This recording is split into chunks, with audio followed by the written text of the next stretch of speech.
Once upon a time, ladies and gentlemen, once upon a time there was a writer, and this writer had to lecture somewhere in the US of A on Canadian-American relations surviving the 80s, it was called. She, again a she, told her audience, Harvard students, about her years as a student in Toronto, around 1960. She said this: although we wanted to become writers, we didn't want to become Canadian writers. Why was that? Because Canadian sounded like inferior in those days. And of course there was this big brother south of Canada with its major writers. This attitude, this minority complex in this big country, doesn't exist anymore. It's a relic, an anecdote from the past, told by Margaret Atwood, one of the grand ladies of a thriving Canadian literature. We read Atwood, we read Margaret Laurence, Alice Munro, and we also read Michael Ondaatje, Robertson Davis, Matt Cohen, and Timothy Findley. Big names, very good literature. Carol Shields is one of the grand ladies of Canadian literature. But who is she? How to describe someone else? How to define the other? If I supply you, audience, with a handful of biographical facts on the writer Carol Shields, would you come to know her a little bit? Let's try it. Shields, Carol, born 1938, Oak Park, Illinois, US of A. Studied English literature at Hanover College and University of Ottawa. Read a lot of male authors. Did thesis on minor Victorian novelist Susanna Moodie. Has lived in Canada, Winnipeg, since '57, except for a period of 3 years in Manchester, England. Married, 5 children, spent summers in France, writes reviews for New York Times, won several literary prizes. Do we know her now? Of course not. Those loose facts are only outside information. A biography of the other will always be incomplete because of the secrets, the lies, the false information, the riddles. It will always stay a biography thus far. Incomplete, never finished, no end, and especially no happy end. In her first novel, Small Ceremonies, in which a Judith Gill is not only writing the biography of Susanna Moodie, but also tries to compose a novel based on a stolen plot, something crucial is said on biographies. I quote, "It was Leon Edel," that's the biographer of Henry James, "who should know about the problem of biography, if anyone does. And he said that biography is the least exact of sciences. So much of a man's life is lived inside his own head that it is impossible to encompass a personality. There is never enough material." End of quote. That's why Shields' novel on the Emily Dickinson-like poet Mary Swann is called Swann, a mystery. Even if a crowd of academics tries to analyze her work and her life, there still remain gaps, enigmas, unanswered questions. It's even worse. Her poems and life will eventually be altered or invented because of lack of material. Her poems will be rewritten, her life will be reconstructed out of images or inventions, but not facts. Maybe this is true in the fictional work of Carol Shields. I quote, "People must be preserved with their mysteries intact, otherwise it's not real." True, minor details are oxygen for the biographer, not speculation. But speculation on behavior thrives in Shields' novels because there is little else. The impulses of others are seldom understandable. They seem to spring out of irrational material, out of the dark soil of the subconsciousness. So what to do? Shields tries to encircle her characters by means of shifting perspectives. That's her literary strength. The reader knows more than the characters, they being locked up in their own heads. The reader might compare the thoughts and acts of man and wife, Jack and Brenda Bowman in Happenstance or Fay and Tom in The Republic of Love.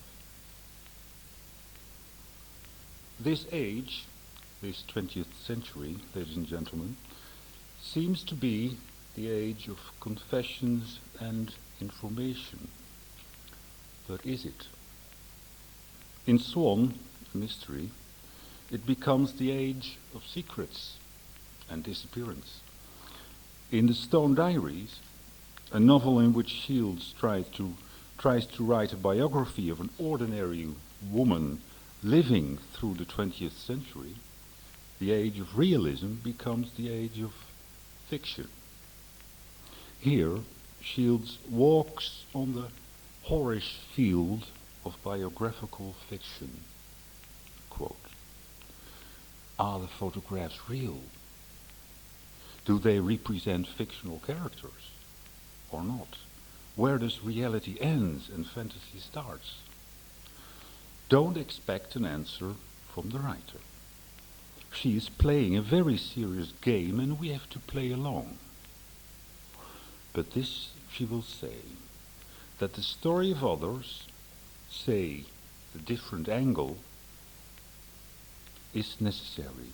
But still our most important ceremonies, birth, love, death, are confined by who or what is available. So read the opening pages of the Stone Diaries. The act of giving birth being told by the woman being born. That's impossible, somebody might say. No, it is possible, because we are in the realm of Shields' imagination, in her literary domain. All of Shields' characters, whether they are academics, historians, poets, quilters, or disc jockeys, are trying to rearrange lives, their own lives, but also lives of others. They all want to make stories out of existence, out of the past. They think they deal in facts, in cause and effect, but the endless stories they tell themselves are full of myths and illusions, because they need those stories in order to survive. And survival is one of the pivotal themes in Canadian literature. Fate, coincidence, happenstance, those are key words in Carol Shields' novels and short stories. In the title story of Various Miracles, a writer has to rewrite her novel because, according to her publisher, she relied too heavily on the artifice of coincidence. And I quote, "Wherever fate, chance, or happenstance had ruled, there was now logic, causality, and science." End of quote. But when she wants to bring her publisher this new and neat manuscript, full of cause and effect, a heavy wind at the street corner takes care of all this logic and causality. And so it goes. Anything can happen. You think you can arrange and rearrange the world according to cause and effect, but then something unexpected happens. People change, or they disappear. Somebody suddenly drops out of love. A wheel from an aeroplane falls through a roof, etc., etc. So exit theory. But starting of writing, there is no end to the stories. And Carol Shields will now tell you another one, but I warn you, don't believe her too soon.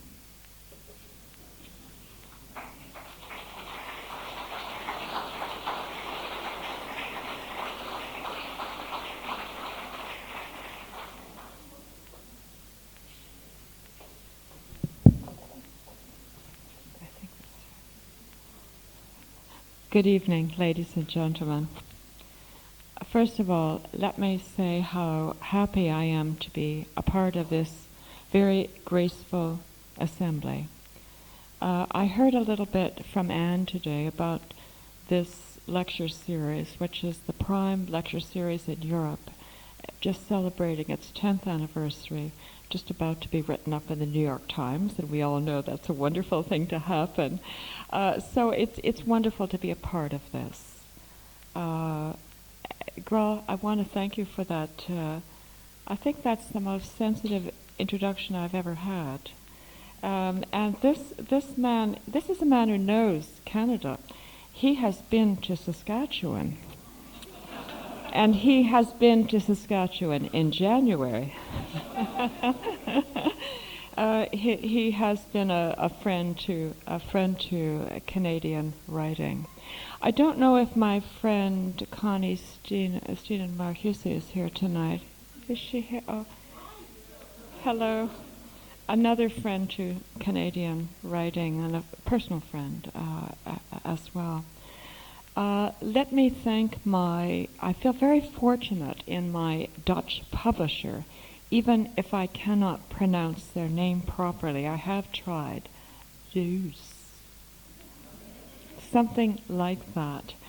They took a chance on me, and I suppose I felt embraced by them when I came 3 years ago to meet them. I think they do beautiful books. Beautiful covers, and here's what they especially do. They seek out translators who are sympathetic to the text. I have 2 translators here tonight.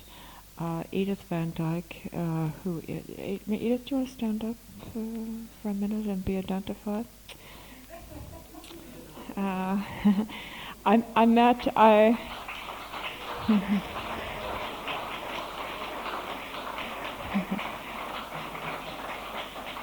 Here is Marianne, who has translated Happenstance just now. A writer feels a special closeness to a translator. There's nobody who reads your book the way a translator does. Word for word, tone for tone, comma for comma, gets everything right, registers every nuance, and in fact, I always think writes the book along with you. I mean, it's a kind of amazing alchemy, and I am in your debt. So thank you, my dear translators, tonight. I'm going to talk about a book that in some ways is a long way back in my life. Happenstance was written in 2 parts. The first part was published in 1980 in Canada, the second half in 1982. They were not originally meant to go together, but they are now part of one book, and I think they have found their true form. I reread the book on the plane coming over on the Atlantic, and I was looking for places that may have dated.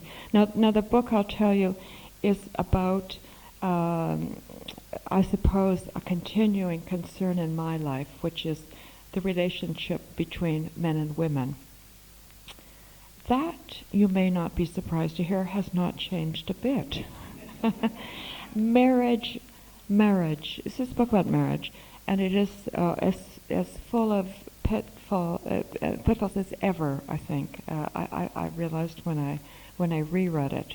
Now, there were a couple things, and I was telling this to a reporter and a photographer this afternoon. I did a series of interviews, and they asked me about this very question: how does it feel to have a book published, republished, which is somewhat far back in your history? I said, well, there were a couple of things that surprised me that have dated, and one is that the people in the novel use typewriters, and they have to change typewriter ribbons, and in a curious way, this, even though it wasn't that long ago, it does seem like another era. And then I said, there's another scene that seems dated to me, and that is, there's a group of women sitting around a room and they're smoking.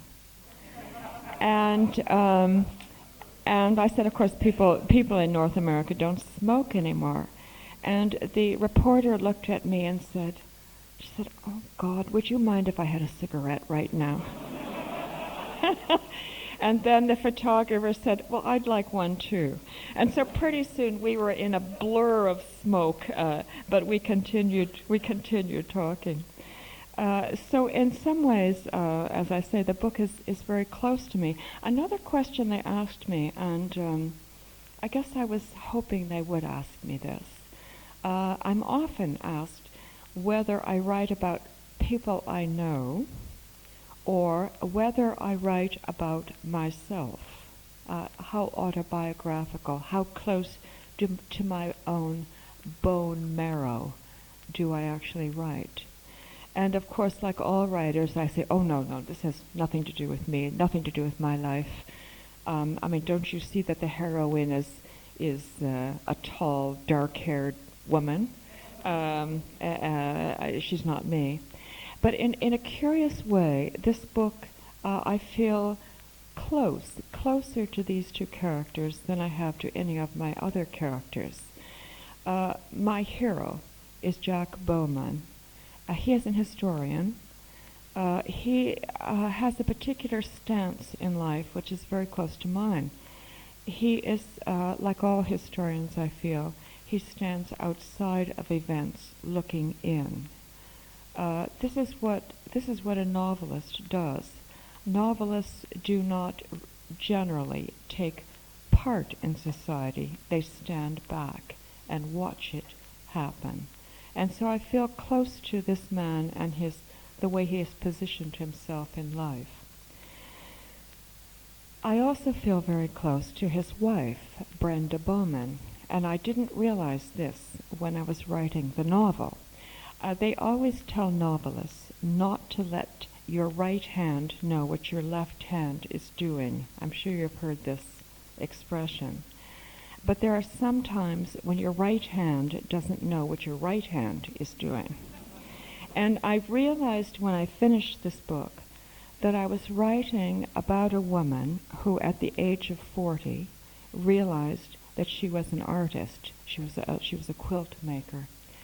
And nothing in her life had prepared her for that knowledge, for that identity. So it took me a while to perhaps think that there might be a little bit of autobiographical detail in this, since my first novel was published when I was 40, and a new chapter in my life opened up. I wanted to write a book. When I wrote the first book, which is called Happenstance, I wanted to write a book about a happy marriage. And this is what novelists try to do. I think they try to plug the holes. They look at fiction and see what has been left out of fiction, and then they try to write a fiction that fills in those details. And I had never, that I could remember, read a book about a happy marriage. Now, this isn't one of those totally happy marriages. It has its ups and downs, but generally generally it is a happy marriage. People who have been married for 20 years, they have 2 children, they are both in a state of crisis, but the crisis never for a minute blocks out the other partner. That is the steady part of their lives. Their memories are different, and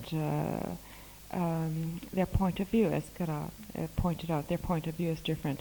And another reporter asked me today, what is this interest you have in point of view, of different perspectives? And I'd never been asked that question before, so I had to stop and think. And of course, I realized that I had grown up in a family with 3 children, and how I had always noticed, I'd always been aware that my brother and sister and I had a different perspective on our family. We looked at our parents differently, at our parents' marriage differently, at our own lives differently. So the idea of differing points of view has I think, always been a part of my general outlook. I realize how differently people who are really very close together, how differently they view one particular scene in their lives, one event or one person. And I thought I'd read you just a little bit tonight about Jack and Brenda and their views, how differently they look at one particular story in their lives. And it's a story that is very important for all people who have had long relationships. It is that story called How We Met. And I'll read you Jack's first. Now, Jack's is shorter than Brenda's, and I don't want you to think that I'm making a sexual statement here by reading more from Brenda. It's just that for some reason it ended up longer in the novel. This story takes place in Chicago, and the meeting is in the late 50s, early 60s period. Brenda had been wearing an Angora sweater the first day Jack met her and took her for lunch. Some shade of blue. After the soup, she had had a toasted cheese sandwich and coffee. She only had an hour for lunch, she said. She had to go. Couldn't you just this once be late? He pleaded. I just started working there a month ago, he told her. She told him. I wouldn't have the nerve.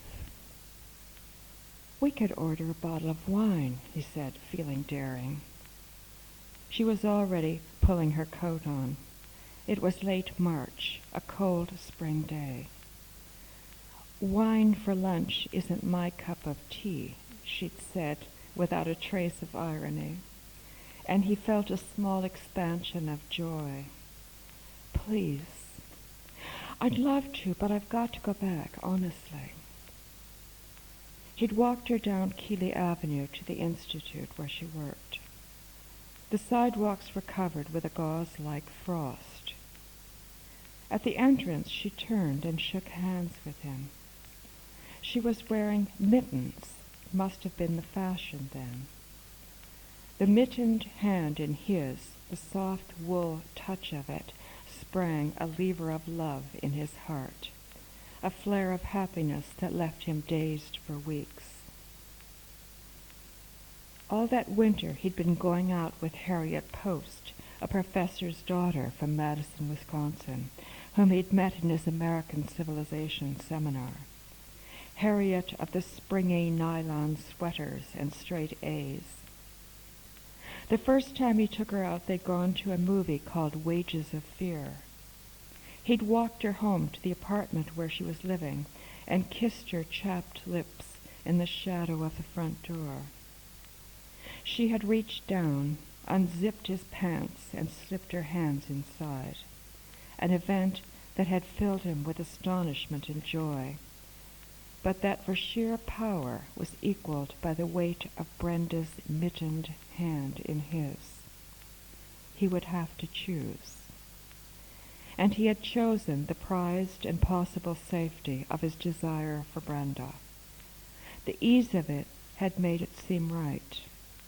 All around him, flickering at the edge of his vision, were storms of passion, strife, risks, and dangerous and unproductive longings, but he had made his choice.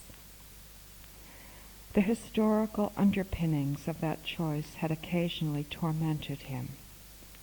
Had it been a choice conditioned by the tenor of the times, those curious mid-50s, the sunny, optionless Eisenhower days? Had he, slumbering in the faint radiance of Hollywood, June Allison, good teeth, made the cliché American choice, purity over corruption? No. He hadn't chosen Brenda for any of those reasons. She, for reasons he had never understood, had chosen him. Now I'll read Brenda's story. And this book is, you just turn it over this way, magically, and you get her story.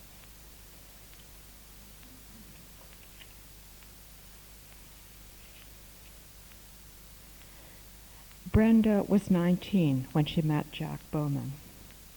It happened during a cold Chicago winter. She could remember that at the end of March that year there were snow flurries.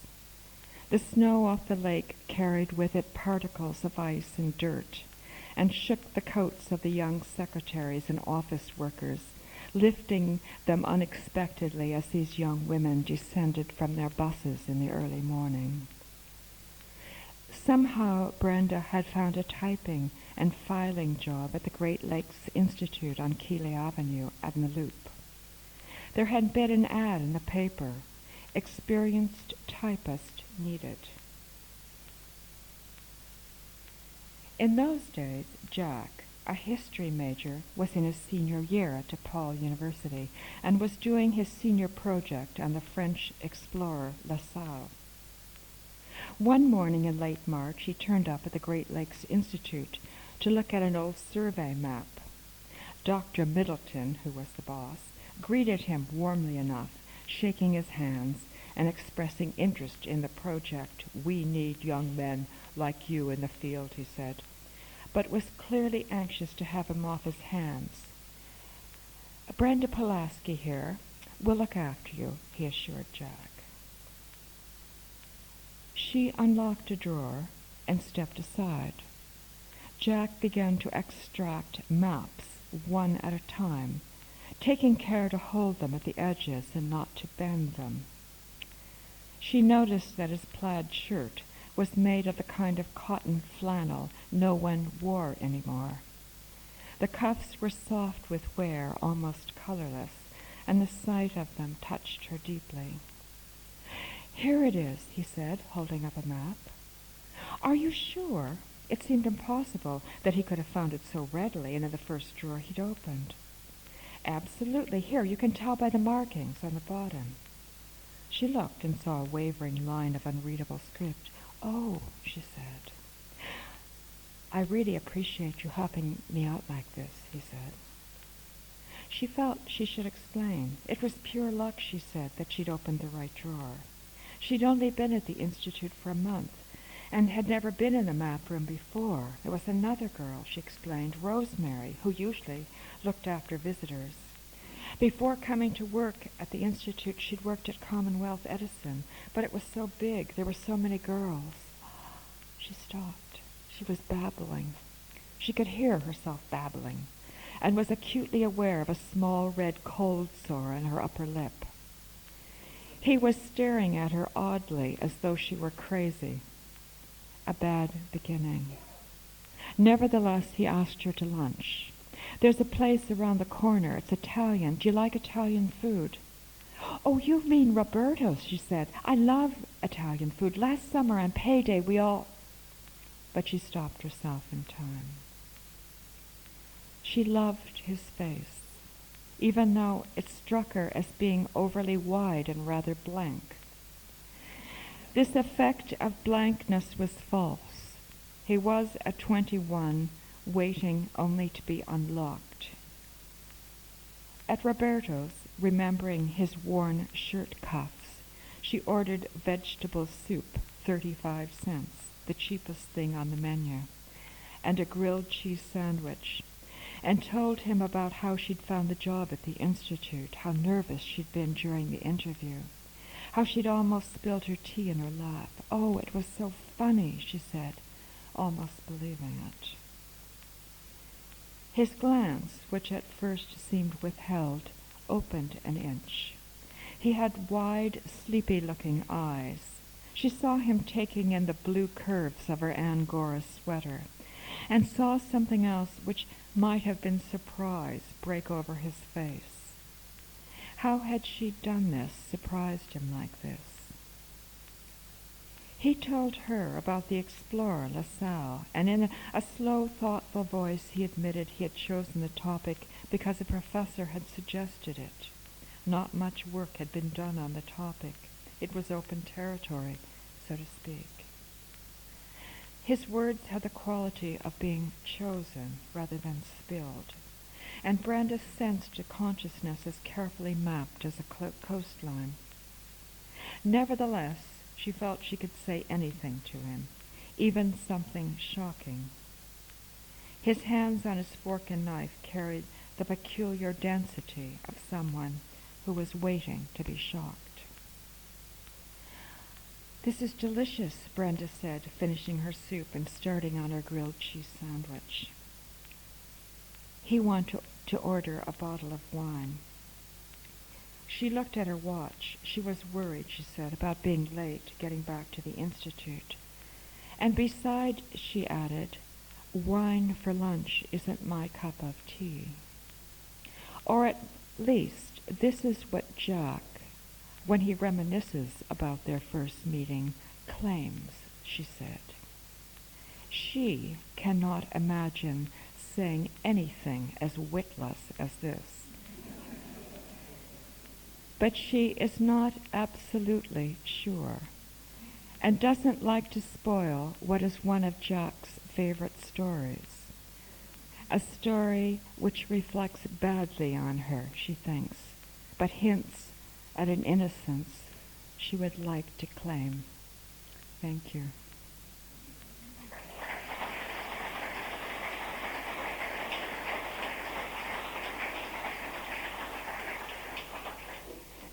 I know we're going to move into another format, but I should tell you that it was curious publishing these stories 2 years apart because I had the same editor, and we were checking back and forth on the details, and I was trying to match, of course, the second story to the first. And the editor, who was in Toronto, phoned me in a panic one morning and said, "You remembered the vegetable soup, but you forgot the grilled cheese sandwich." So we had to put it back in.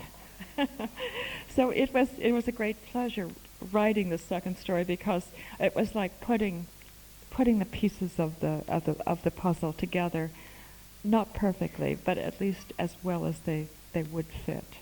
So thank you for your attention.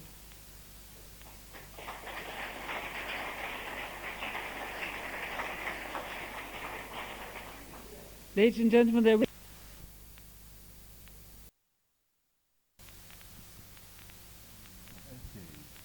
it is called What Henry James Knew.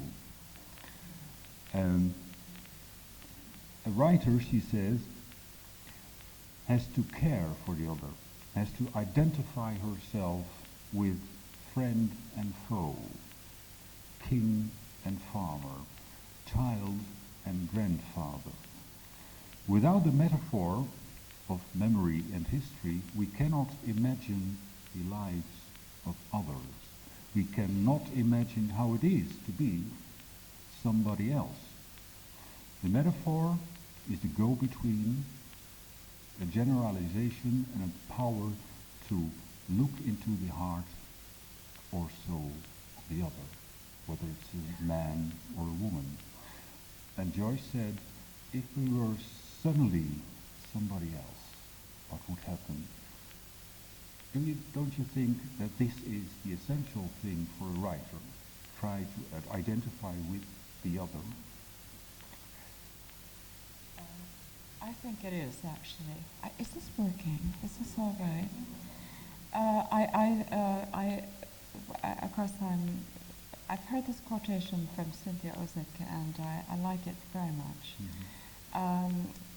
V.S. Pritchett, who died only a few days ago at the age of 97, once said it was a writer's responsibility to become someone else. And that is, and I think responsibility is one word one might use, but it's also the writer's privilege to become someone else. And in fact, I think it is. If we were always to write from our own skin alone, I would find myself writing about a rapidly aging suburban woman from Winnipeg, Manitoba, and having no other options before me. How does one do this? Of course, I think with a great deal of trepidation. For example, writing. I wrote a novel called Swann a few years ago, and my children, my grown-up children, were always saying, "Why don't you write about younger women?"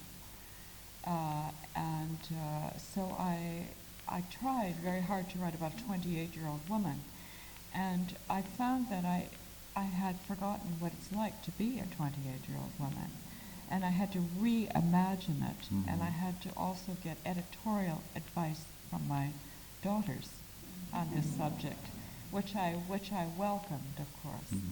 So there you get your material then. It is. I think it's an interesting.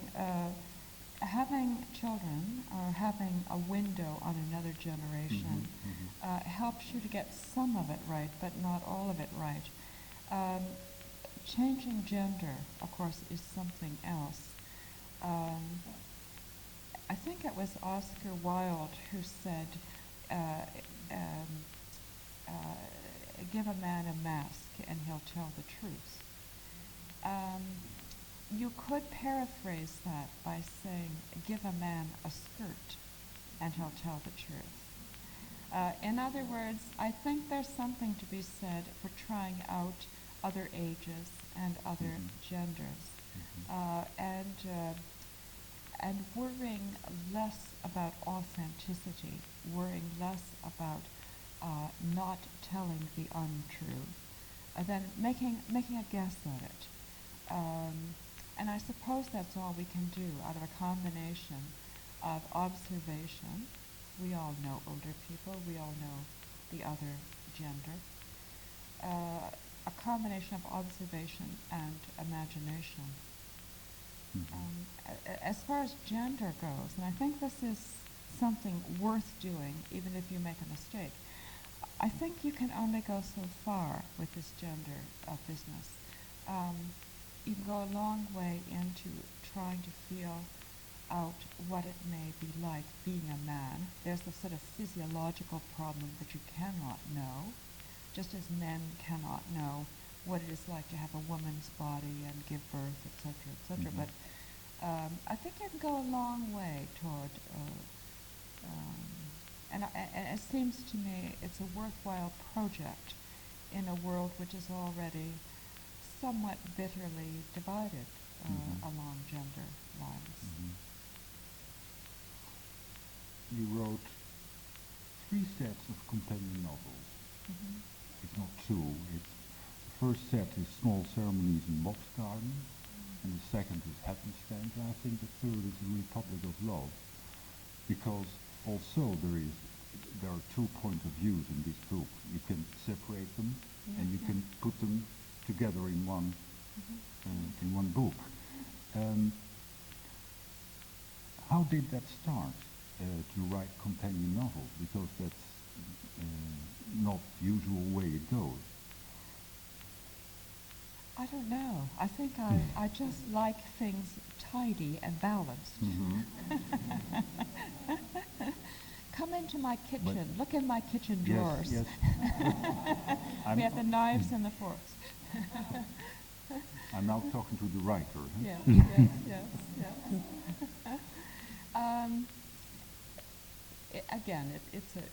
It comes out of my own history, I suppose, of always wanting to know what the other side looks like and feels like, and knowing absolutely that it's going to look very, very different from that other side. Yeah. If you read Happenstance and you say it's about a happy marriage, and it might be true, but it's also about misunderstanding, about two people who have views of each other, and it doesn't fit most of the time. And this world, there are also two children, and those are two secrets too.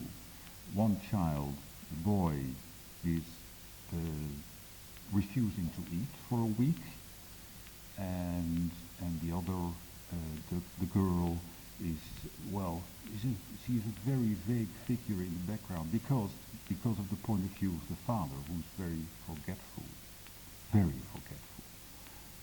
You told the audience before the break that the man in Happenstance is the one who is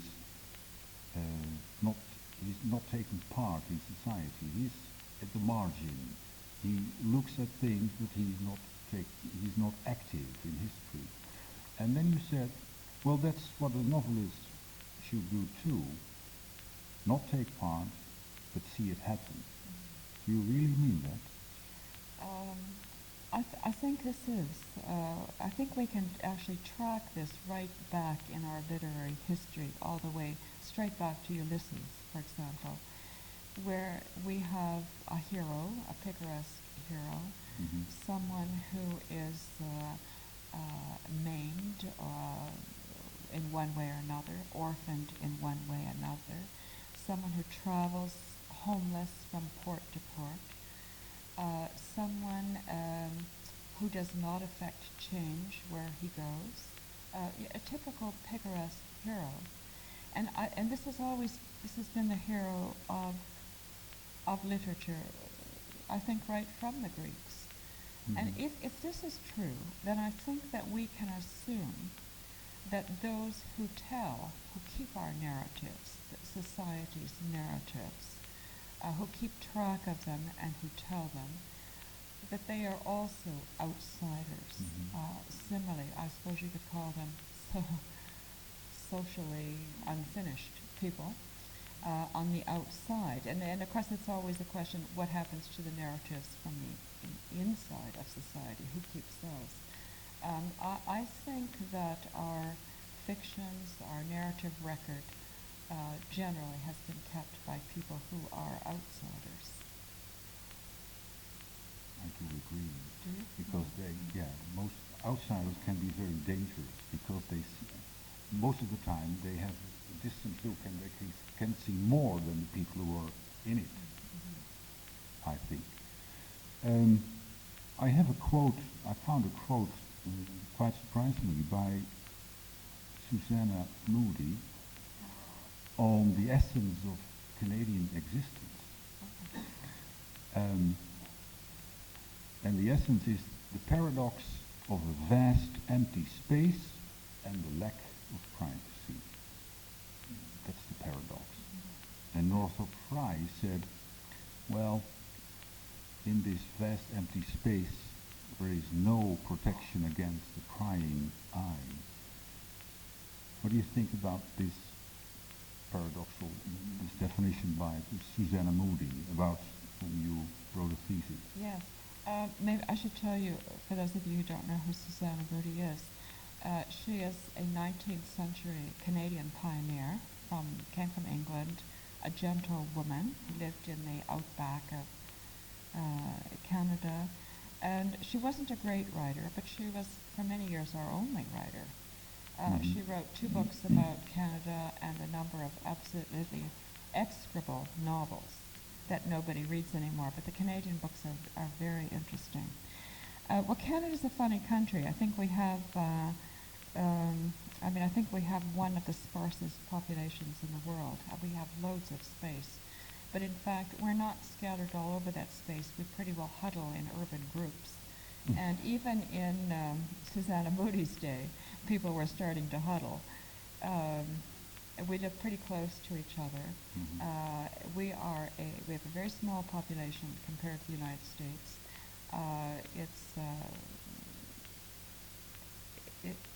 Actually, Canada is like a village. It's like a big village. I think there are networks all over the country. We know each other. We know what people are doing. It's a country that I think you can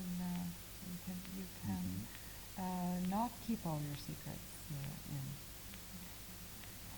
Did your study on Susanna Moody influence your attitude towards biography? Because that's a very important theme in your work. Yes, I was very frustrated when I wrote a critical study of Susanna Moody's works. But of course I kept saying, but who is Susanna Moody?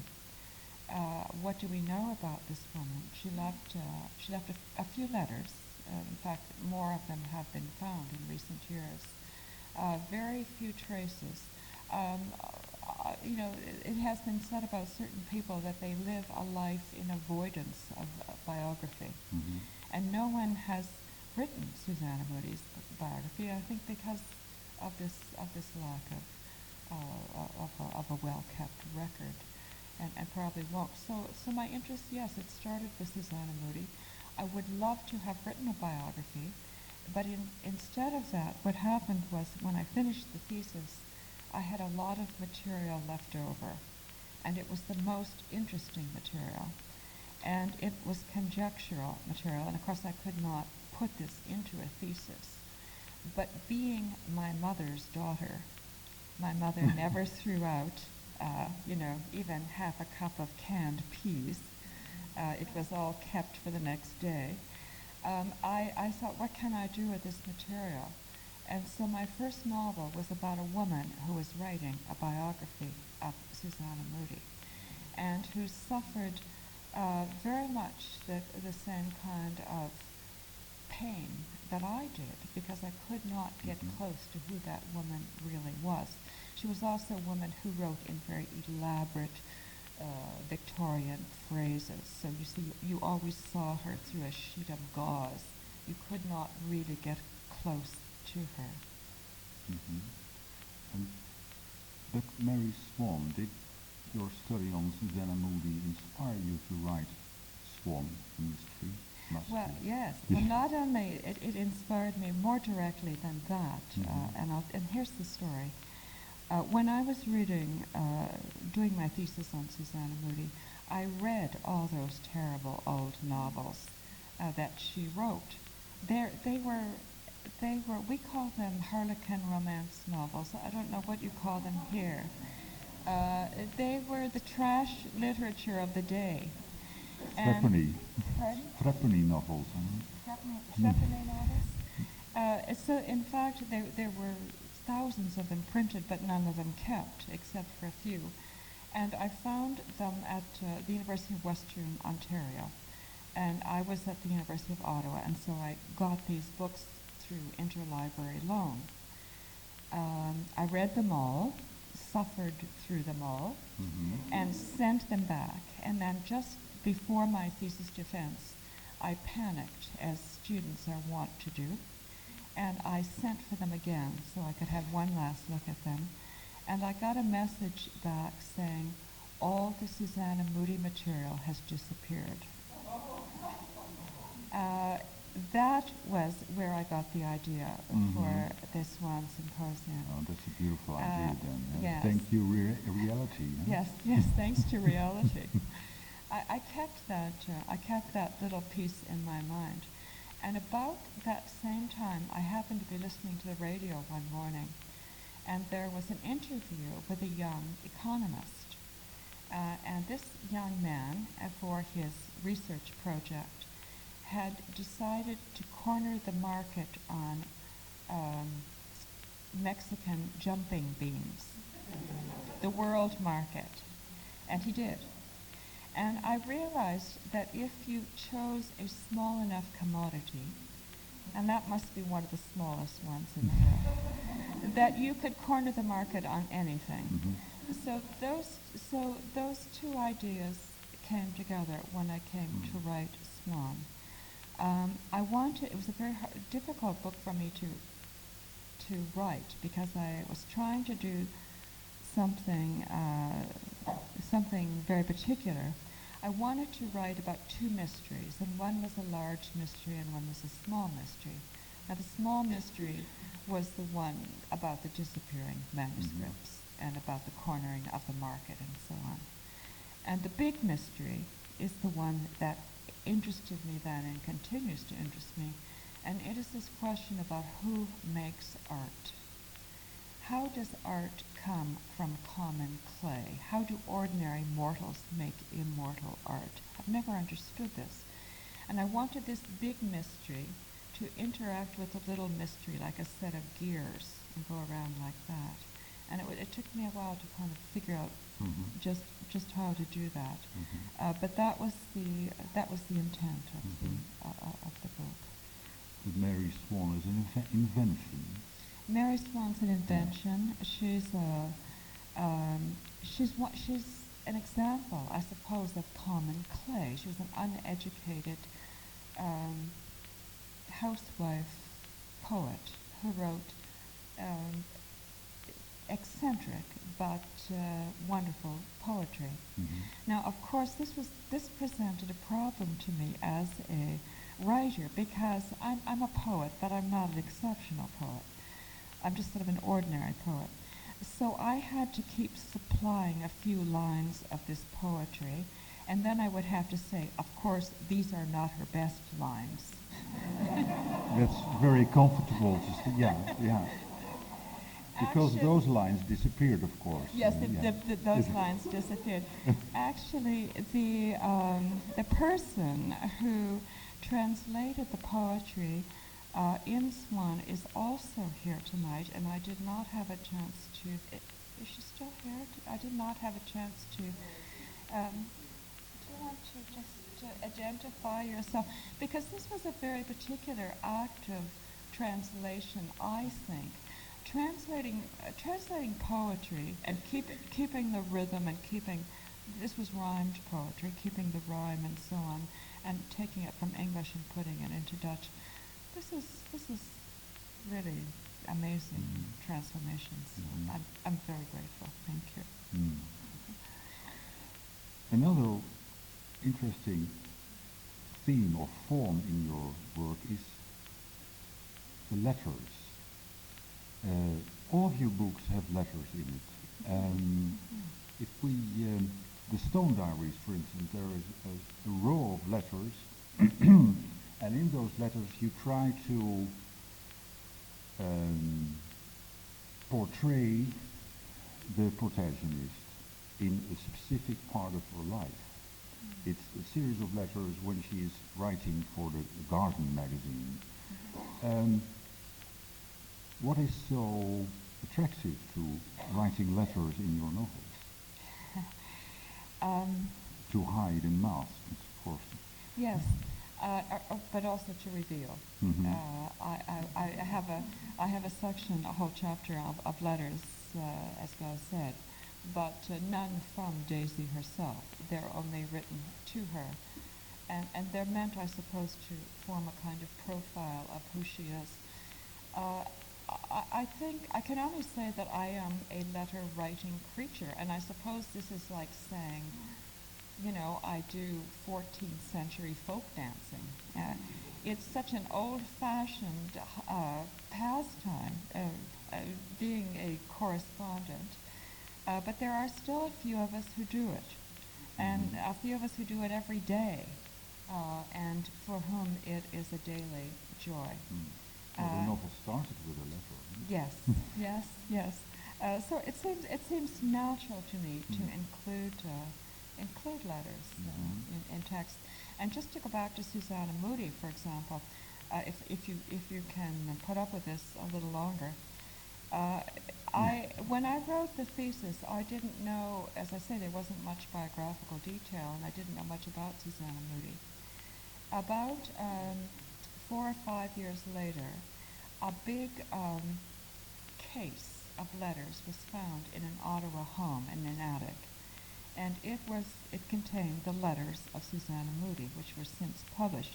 And I can remember this was such an important discovery. It was on the front page of the Globe and Mail. And those letters, and they have since been published, and I've read them all. They tell us what she was like. And I was wrong about so much about her. Certain telling details, for example, her religious fervor was genuine, I found from reading these letters. She was, in fact, a sensuous woman in her marriage, and the marriage was far happier than I had believed from reading the artifacts. The letters, one revealing note, reveals 1,000 others. And so I think that this is what letters can do. Letters, photographs, other information the novelist can use. I have some written questions from the audience. I'd like to read one of them and put to you. In Happenstance, what do you feel are the basic distinctions between the male and female points of view? I thought of an answer myself, but I'm not a writer, sorry. Well, you're a novelist, so you might want to get in on this. What were their different points of view? At the time I wrote this novel, I was interested in the difference between friendships between men and friendships between women, the kind of things that men tell each other, or rather fail to tell each other, how much they reveal about their emotional life. And my sense was that they don't reveal much. That may have changed somewhat, but I'm not so sure about that. Whereas women tend to reveal a great deal.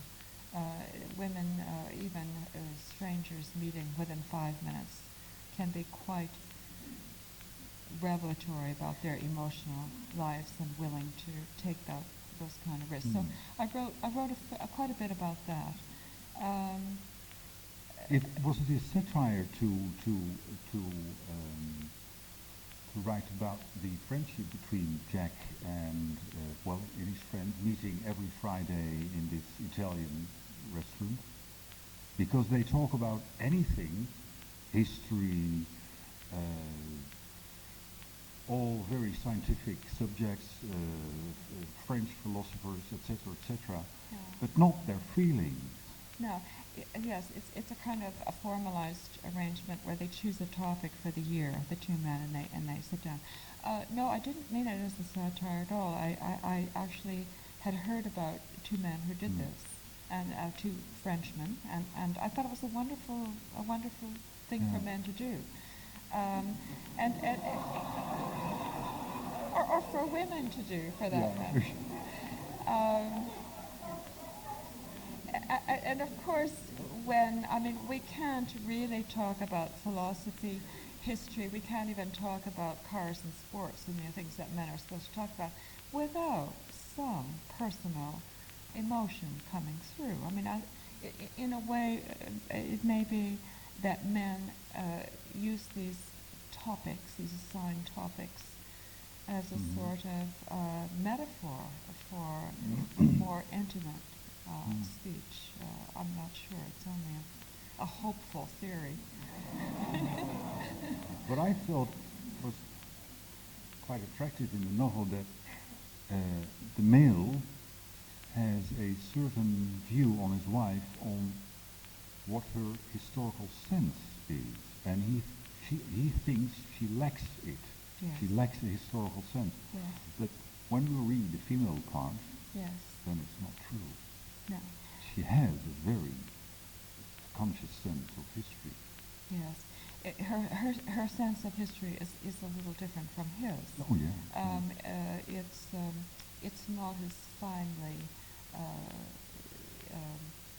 divided into categories, and genres, and so on, and years.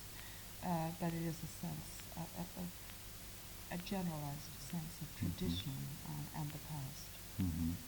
So whatever a sense of history means, but I do think a sense of history is one of our senses, is like sight and hearing. I think that the ability to feel out the past, to actually register those resonances from the past, I think that's something to be valued. If we don't know where we come from, where do we go? Yes, yes. Such as appreciating being in this 1662 building here tonight, which as a Canadian I can say I'm appreciating every moment of. We're so old here. The last question, don't you feel vulnerable now that your talent has been recognized? I have been reading your books for years, even before you were famous. They were like a breath of fresh air. Aren't you afraid to lose this freshness? Yes, I think every writer fears this, and it's curious, and I know you will agree with me. It doesn't matter how many books you've published. You get up every morning and you think, maybe I can't do it today, and maybe I can never do it again. And we all know, of course, writers who've written too much, written into their old age, when someone should have taken them aside and said, enough. This is going downhill. And I see Ed nodding, and Ed, I hope you'll be the first to tell me to stop. Freshness. I mean, looking at the world, freshness. One hopes you can go on seeing the world freshly and writing about it in language that is fresh. There aren't a lot of novelists writing beyond the age of 60. I mean, I have noticed this. And so there are a few, and we look to them, but the ability to write a novel, it's the ability to create with the nib of your pen a whole world, and I'm not sure that we can go on doing that forever. And so I always keep in mind maybe I could get a job doing something else. Be a disc jockey. Yes, I could be a disc jockey. Yes. Well, thank you very much. Your next novel will be published in the fall. I didn't read it, of course. No. I hope it will be received as your Stone Diaries was received. I thank you for your attention, and have a nice evening. Thank you.